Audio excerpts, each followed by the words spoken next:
Hello दोस्तों। एक बार आप लोगों का मेरे फिर से एक बार यूट्यूब चैनल जो एस्ट्रो पर आप सभी लोगों का हार्दिक स्वागत है। दोस्तों, मैंने आपको बीते दिनों जन्म कुंडली के बारे में मैंने आपको बताया था। क्या होती जन्म कुंडली, किन भावों से, किन रिश्तों से आपका जुड़ा महत्व, कौन कौन से आपके सगे संबंधी है और क्या क्या राशि का प्रभाव आपके जीवन पर पड़ता है। कुंडली आपकी जो 12 खाने की जो बनी है, जिसमें हम लोग कुंडली का मेन विश्लेषण करते हैं, मुख्यतः अध्ययन करते हैं, जिसमें 12 भाव यानी 12 खाने, 12 घर और 9 ग्रह उसमें बैठे होते हैं। उसी सीरीज को जारी रखते हुए, कंटिन्यू करते हुए, आज मैं आपको एक ऐसे विषय पर चर्चा करने वाला हूं जो हमारे ग्रहों के ग्रह अधिपति हैं, यानी पूरे सौर मंडल के राजा है जो ग्रहों के, यानी भुवन, भास्कर, सूर्य नारायण, सूर्य देव। ये है तो इनका जीवन है, मतलब हम मनुष्य का जीवन इन्हीं से प्रारंभ होता है और इन्हीं से मतलब कहीं ना कहीं हमारा पूरा जो विकास है, अलग अलग प्रजातियां हैं, उनका प्रारंभ और अंत होता है। सूर्य निसंदेह इसकी कुंडली में, किसी की भी कुंडली में बलि होना इस बात की सूचना है कि जहां तक समाज में मान प्रतिष्ठा, सरकार द्वारा सम्मानित, यानी एक चेहरे पर तेज रौनक रहती है। इसी में जारी जारी रखते हो कि आज मैं आपको बताऊंगा कि प्रत्येक भाव में, यानी आपकी कुंडली में जिन जो जो भाव है उसमें सूर्य देव का क्या क्या प्रभाव होता है।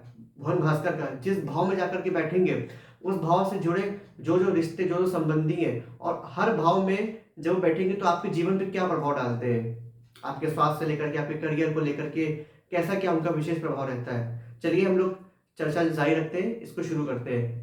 पहले आप अपनी कुंडली खोलिए और आप देखिए कुंडली में जो नंबर लिखा है वो उसको मत देखिए, 1 2 3 4 वो राशि है।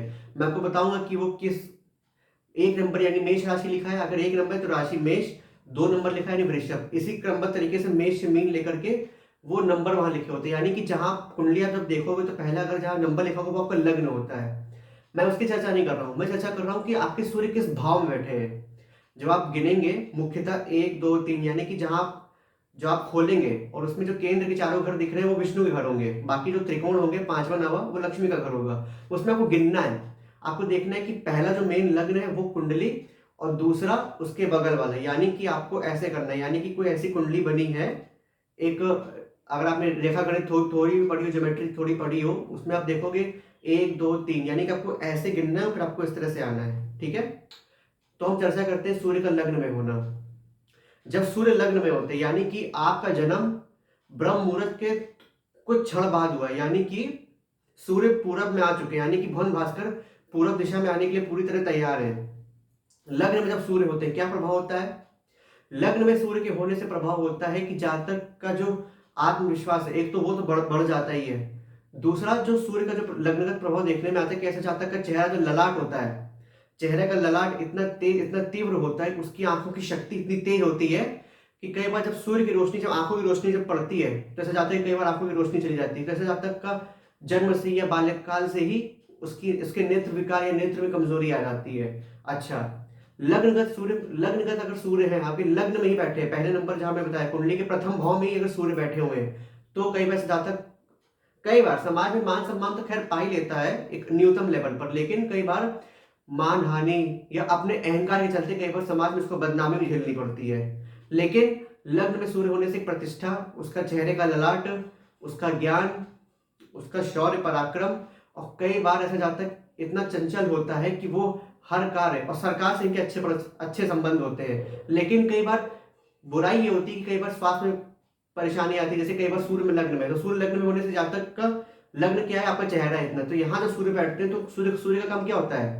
केवल जीवन देना नहीं होता, सूर्य तो अग्नि ग्रह है, सूर्य जलाएंगे।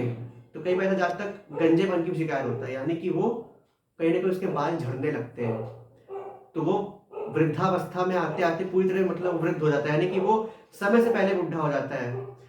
30 तक 35 तक आते हैं तो उसके बाल झड़ जाते हैं लग्नगत सूर्य में होने से। द्वितीय भाव में जब सूर्य होते हैं, यहाँ सूर्य थोड़ा सा पेच, यानी कि आपका जन्म जब ब्रह्म मुहूर्त में हुआ है, यानी कि 4 से 6 के बीच में हुआ है, तो यहाँ सूर्य के होने से कई बार जाता है कि वाणी में कड़वाहट होती है, धन धान्य से थोड़ा अच्छा होता जाता है, लेकिन कई बार परिवार से, कुटुंबी जनों से थोड़ा सा मतभेद स्थिति या वाणी में कटुता होती है। वो अपनी वाणी से सच बोलता है लेकिन सामने वाले को चुप जाता है, और हमेशा ये गलत साबित हो जाता है। क्यों? सूर्य में निज है, सूर्य में अपने एक आत्मविश्वास है, सूर्य में राजशाही वाला स्वभाव है, कि मेरे अंडर में सब काम करेंगे। तो कई बार कुटुंबीजनों से कुछ ऐसा बोल देता है कि तुम हमारी बात मानो, मैं तुम्हारी बात नहीं मानूंगा, या तुम मेरी बात मानो, मेरे अंडर में काम करो। तो कई बार अपयश का भी सामना करना पड़ता है। कई बार ऐसे लोग परिवार भी अपना खो देते हैं अपनी इसी रवैया के चलते। तीसरे भाव में सूर्य हो, तीसरे भाव में सूर्य तो कई बार भाई बहनों से भी, या कई बार जाता है कोई यात्रा का बड़ा शौकीन होता है, यात्रा में इसका दिलचस्पी रुचि होती है, भाई बहनों से भी ठीक ठीक मैं कहूंगा मध्यम संबंधी रहता है, कुछ बहुत ज्यादा विशेष नहीं। तो इस तृतीय भाव में सूर्य यानी आपका जन्म रात के 2 से 4 के बीच में हुआ है, तो ये इसका ये फल देखना मिलता है। चौथे भाव में सूर्य है, चतुर्थ भाव में, ये समय सबसे टाइम होता है जब सूर्य बेहद कमजोर अवस्था में होते हैं। चतुर्थ भाव में सूर्य का मतलब है कि आपका जन्म मध्य रात्रि में हुआ है, 12 से 2 के बीच में हुआ है। इस अवस्था में सूर्य बहुत कमजोर होते हैं और इस अवस्था में चंद्रमा बहुत ज्यादा बली हो जाते हैं। तो कई बार चतुर्थ में सूर्य के होने से कई बार जातक को स्वास्थ्य की बात करें तो जातक को हृदय से थोड़ी परेशानियां आती है। उत्तरा जीवन के थोड़ा उत्तरार्ध में इसको हार्ट से या चेस्ट से जुड़ी परेशानियां सामना करने को मिलती है। वैसे तो भूमि भवन वाहन सुख इसको पर्याप्त मात्रा में अच्छा खासा मिल जाता है। पंचम में जब सूर्य होते हैं, अब इस अवस्था में आपका जन्म या तो रात्रि में 10 से 12 के बीच में होता है, आपके 5वें भाव में सूर्य होंगे। 5वें भाव में जब सूर्य होते हैं, इसका मतलब जहां तक आपका प्रवृत्ति कैसी आपकी प्रकृति होगी कि आपकी जो आत्मा है वो कहाँ छिपी है, आपकी बुद्धि में, आपके ज्ञान में, आपके कौशल में, यानी कि आपने पिछले जन्म में जो साधना करी, जो तपस्या करी है, विद्या पे करी है, विद्या को जीतने के लिए, पढ़ाई को जीतने के लिए। और आपका बुद्धि, आपका विवेक काफी आले दर्जे का है, क्योंकि पंचम भाव ज्ञान का है और सूर्य किनके कारक है, सूर्य विज्ञान के कारक है। तो आप या तो साइंस साइड के हो सकते हैं, या आप किसी साइंटिस्ट हो सकते हैं, या किसी रिसर्च फील्ड में हो सकते हैं। ये सूर्य तैयारी कराते हैं, क्योंकि सूर्य मूलतः विज्ञान की पढ़ाई करवाते हैं।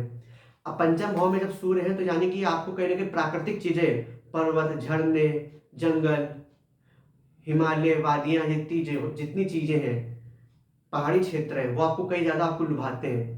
षष्ठ में सूर्य हो, अच्छा षष्ठ में जब षष्ठ भाव किसका होता है, छठा घर में जब जो छठा भाव होता है वो होता है आपके रोग रिपु ऋण का, शत्रुओं का घर होता है, आपके कर्ज का होता है, आपके स्वास्थ्य का, आपकी बीमारियों का होता है। यहाँ जब षष्ठ भाव में सूर्य आते हैं तो इसमें कई बार क्या होता है कि अच्छा यहाँ पे षष्ठ में जब शनि राहु होते हैं तो ये शत्रुघ्नता योग बनाते हैं, शत्रु का हनन कर देते हैं। लेकिन सूर्य में एक कमाल की बात आती है कि षष्ठ में जो सूर्य हो तो ऐसा जातक कहीं ना कहीं अपने शत्रुओं से भी अपना काम निकलवा लेता है, यानी कि शत्रु को भी अपना मित्र बनवा लेते हैं सूर्य, और अपना काम उससे निकलवा के उसको फिर हटा, चाहे वो भाड़ में जाए, ऐसा काम ये सूर्य करवाते हैं, लेकिन अपना काम निकल जाए।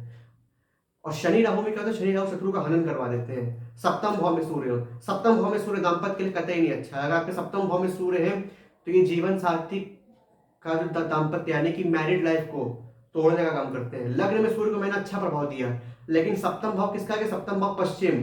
अब लग्न से सीधे पश्चिम में सूर्य आ गया, यानी कि आपका जन्म संध्या काल में हुआ है, शाम के 6 से 8 के बीच में, शाम को 5 से 7 के बीच में आपका जन्म हुआ है, तो आपका ये संध्या काल होता है, इसमें सूर्य कमजोर अवस्था में होता है। लेकिन ये दाम्पत्य के लिए मैं इसको अच्छा नहीं बोलूंगा, ये मैरिड लाइफ कहने के लिए थोड़ा सॉल्व करने की कोशिश करते हैं यहाँ पे।